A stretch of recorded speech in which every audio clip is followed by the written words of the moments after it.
नमस्कार, किस्सा यूपी का देख रहे हैं आप और मैं हूं आपके साथ दिव्या सिंह। अपनी मांगों को लेकर दिल्ली कुछ करने पर अड़े किसान पिछले 10 दिन से शंभू बॉर्डर पर डटे हुए हैं। वहीं किसान आंदोलन को लेकर चंडीगढ़ में संयुक्त किसान मोर्चा की बैठक हुई। इस दौरान किसान नेता राकेश टिकैत ने कहा कि सभी किसानों को इकट्ठा होने की जरूरत है, किसानों को हल्के में लेने की कोई गलती ना करें।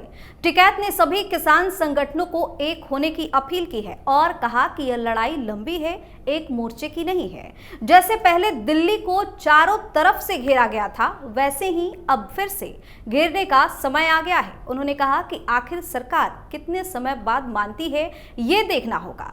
टिकैत ने कहा कि आंदोलन में किसी प्रकार की हिंसा नहीं होनी चाहिए। वहीं हरियाणा सरकार के रुख पर भी हमला बोला और कहा कि सरकार जिस तरह से किसानों के साथ अत्याचार कर रही है वो गलत है। इसी पर चर्चा करने के लिए मेरे साथ स्टूडियो मौजूद है कैपिटल टीवी के एग्जीक्यूटिव एडिटर राजीव जी। सर, आपका स्वागत है। धन्यवाद। राकेश टिकैत ने एक बार फिर से बड़ा ऐलान किया है और बोल रहे हैं कि दिल्ली घेरने का समय आ गया है।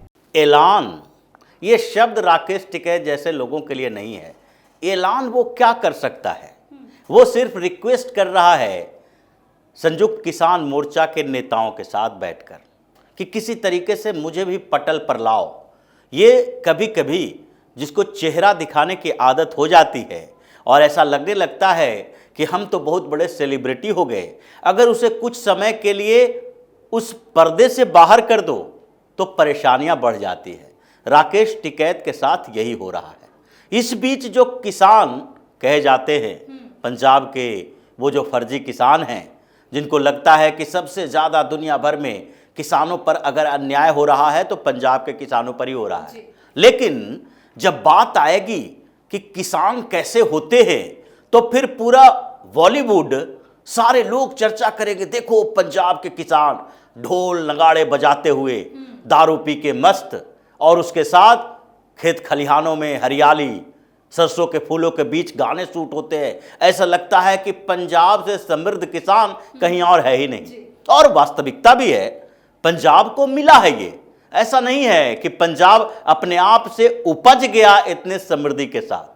पूरे देश के संसाधन वहां लगे, हरित क्रांति का सूत्रधार बनाया गया, 5-5 नहरों के पानी दिए गए, वहां पर व्यवस्थाएं की गई, वहां पर हरित क्रांति के लिए नए बीज तरीके डेवलप किए गए, तब समृद्धि मिली है।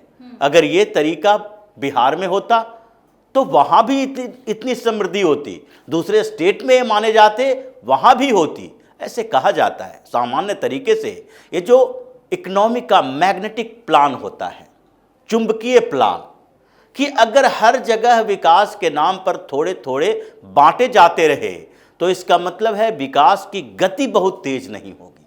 इसलिए मैग्नेटिक प्लान लाया जाता है कि कुछ क्षेत्रों के विकास के आधार पर, यानी वहां ज्यादा संसाधन दो और उस संसाधन का उपयोग ऐसे होगा तो वहां से उत्पादन ज्यादा होगा।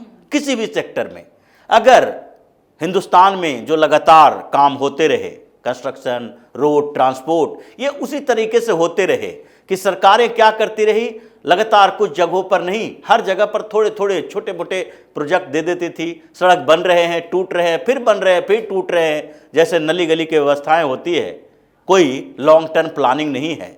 और इसी के आधार पर जब सरकार बदली और प्लानिंग चेंज हुए तो देखिए आज रोड हाईवे का काम कितनी तेजी से हो रहा है, क्योंकि कंसंट्रेट किया गया कि पहले इन क्षेत्रों को बेहतर बनाओ, फिर उसके बाद दूसरे क्षेत्र पर शिफ्ट हो। लेकिन हरित क्रांति के समय पंजाब को बहुत मिला और उसके बदले जब देश को देने की बारी आई तो इन लोगों का अपना रोना गाना शुरू हो गया। पंजाब में क्या किसान बहुत खराब स्थिति में है?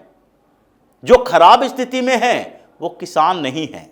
जो बात कही जाती है, संगरूर जहां से सांसद रहा भगवंत मान, आज वो मुख्यमंत्री है, और जिस लोकसभा से वो जीत कर आया था शुरुआती दौर में, दूसरी बार जीता उपचुनाव में, वहां से ही हार गई आम आदमी पार्टी।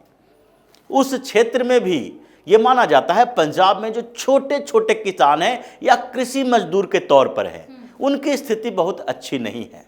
वो भी काम करने के लिए बाहर जाते हैं, फैक्ट्री लेबर का काम वो भी करते हैं, लेकिन ज़्यादातर जो 10 किले, 15 किले, 20 किले वाले किसान हैं, उनकी स्थिति कभी भी खराब नहीं रही है। उनके घर पर जाके देखिए, वो तो छोटे मोटे बिजनेस करने वाले लोगों से ज़्यादा बेहतर जिंदगी जीते हैं।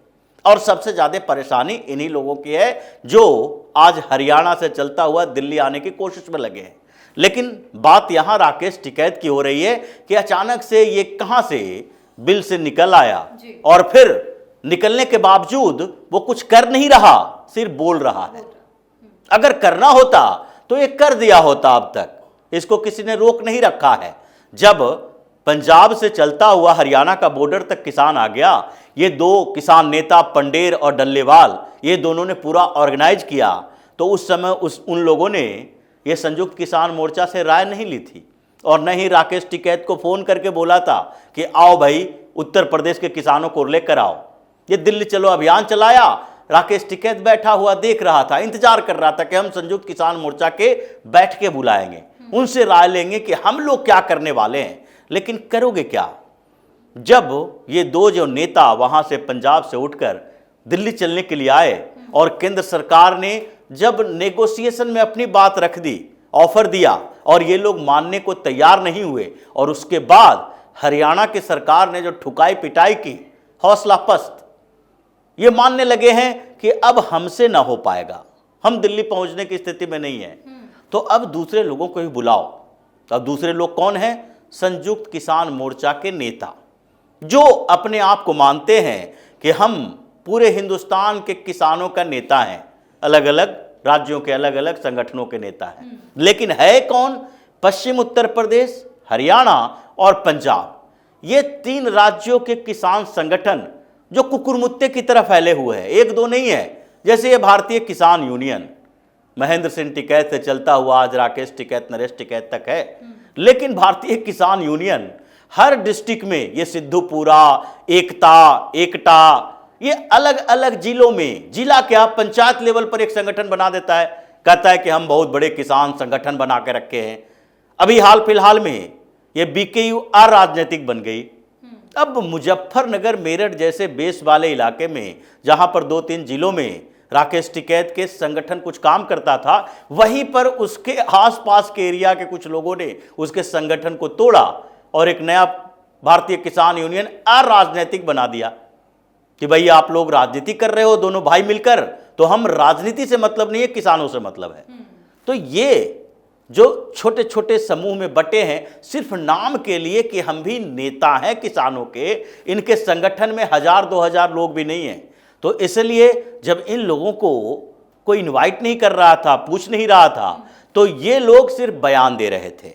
अब जबकि पंडेर और डल्लेवाल ये दोनों पस्त हो चुके हैं और 2 दिन के लिए स्थगित कर दिया कि अभी दिल्ली मत चलो, जो हर बार अटेम्प्ट करते हैं पिट पिटा के वापस आ जाते हैं। और डल्लेवाल भी अस्पताल चला गया, उसकी भी तबीयत खराब हो गई अचानक, क्योंकि जो पारामिलिट्री फोर्सेस के जवान हैं या फिर जो हरियाणा पुलिस के जवान हैं, उनको इससे मतलब नहीं है कि सामने बहुत बड़ा नेता डल्लेवाल है, भाई दूसरे सामान्य किसानों के ऊपर फायरिंग करो, आंसू गैस के गोले छोड़ो। लेकिन पंडेर और डल्लेवाल ही तो बड़े किसान नेता हैं, तुम कितने भी बड़े नेता हो, अगर उस प्रोटेस्ट में वायलेंट तरीका अपनाओगे तो फिर तुम्हारी पिटाई होगी ही। इसलिए उसकी भी तबीयत खराब है। एक 22 साल का लड़का जिसको इन लोगों ने जबरदस्ती किसान आंदोलन के नाम पर भरमाया और इसे आगे बढ़ा दिया, उसकी मौत हो गई। अब ऐसे में ये 2 दिन के लिए स्थगित कर दिया और कोशिश करने लगा कि और दूसरे लोगों को जुटाएं इसमें। अब राकेश टिकैत को मौका मिल रहा है, पिछली बार जैसे मिला था कि पश्चिम उत्तर प्रदेश के मेरठ, मुजफ्फरनगर, बागपत, इन जगहों से कुछ 1500-2000 किसान ले आएंगे। जो किसान क्या, वो इसके राजनीतिक कार्यकर्ता, समाजवादी पार्टी के राजनीतिक कार्यकर्ता, कांग्रेस के कार्यकर्ता, कुछ इनके जो लोग हैं, उन सबको लेकर गाजीपुर तक पहुंच जाए। लेकिन इस बार बहुत मुश्किल है। जिस तरीके से खट्टर ने रोक रखा है, उसी तरीके से योगी भी तैयारी करके रखे हैं। और यही वजह है कि बार बार राकेश टिकैत सिर्फ गीदड़ भभकी दे रहा है, ऐलान कर रहा है। ये ऐलान कैसा? अब पूरे देश के किसानों को एक साथ आना चाहिए, चाहिए तो बहुत कुछ। चाहिए ये कि तुम चुल्लू भर पानी में डूब के मर जाओ, लेकिन मर जाओगे।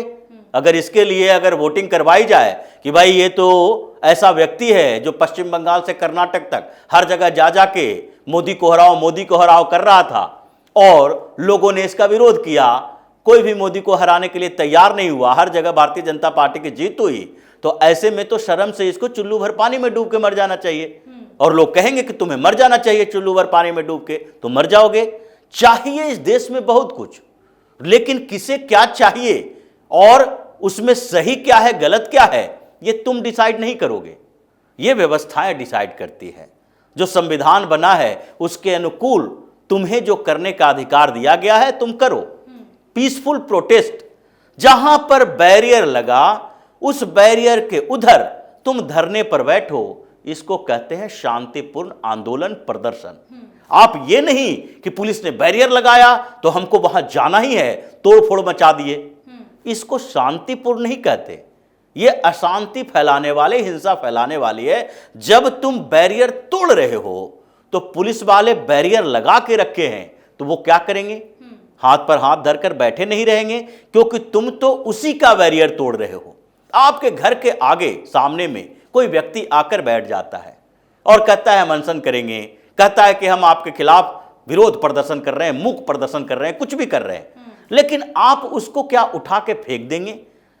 लेकिन दूसरी तरफ अगर वो आपके आके दरवाजा तोड़ने की कोशिश करेगा, तो घर से क्या आप ये सोच के निकलेंगे कि नहीं ये तो शांतिपूर्ण तरीके से दरवाजा तोड़ रहा है, ये बैरिकेड शांतिपूर्ण तरीके से तोड़ा जाता है, ये पोकलिन शांतिपूर्ण तरीके से लाया जाता है। तो कह रहे हैं कि अत्याचार कर रहे हैं हम पे। हाँ, अत्याचार तो हो ही रहा है, क्योंकि ऐसे लोगों को ऐसे ही जवाब दिया जा सकता है। तुम जब अत्याचार करोगे तो तुम्हारे खिलाफ फूल माला लेके स्वागत तो नहीं होगा, तुम स्वागत के लायक काम करोगे तो स्वागत किया जाएगा। इसलिए अब राकेश टिकैत उसी तरह से अस्पताल में भर्ती होगा जैसे डल्लेवाल अभी है, जैसे दूसरे ये फर्जी किसान हैं। और अगर इसने इस बार वैसे करने की कोशिश की तो ये तय है कि इसका भी वही हश्र होगा जो अभी ये पंजाब के फर्जी किसान नेताओं का हो रहा है, जो हरियाणा के बॉर्डर पर आकर पड़े हुए हैं और कोशिश कर रहे हैं कि अंदर चले जाए। जी सर, बहुत बहुत धन्यवाद तमाम जानकारी। धन्यवाद। तो एक तरफ राकेश टिकैत दिल्ली को घेरने की बात कर रहे हैं, तो दूसरी तरफ दिल्ली पुलिस किसानों को सीमाओं पर ही रोकने के लिए पूरी तरह से तैयार है। सुरक्षा कर्मियों को यह निर्देश दिया गया है कि एक भी प्रदर्शनकारी राजधानी में प्रवेश नहीं करने चाहिए। किसान आंदोलन को ध्यान में रखते हुए सख्ती और ज्यादा बढ़ा दी गई है। किस्सा यूपी का में फिलहाल के लिए इतना ही। अगर आपने अभी तक हमारे चैनल को सब्सक्राइब नहीं किया है तो सब्सक्राइब कर लीजिए, हमारे वीडियो को लाइक कीजिए, शेयर कीजिए, साथ ही हमें कमेंट करके जरूर बताइए कि आपको हमारी खबर कैसी लगी। धन्यवाद।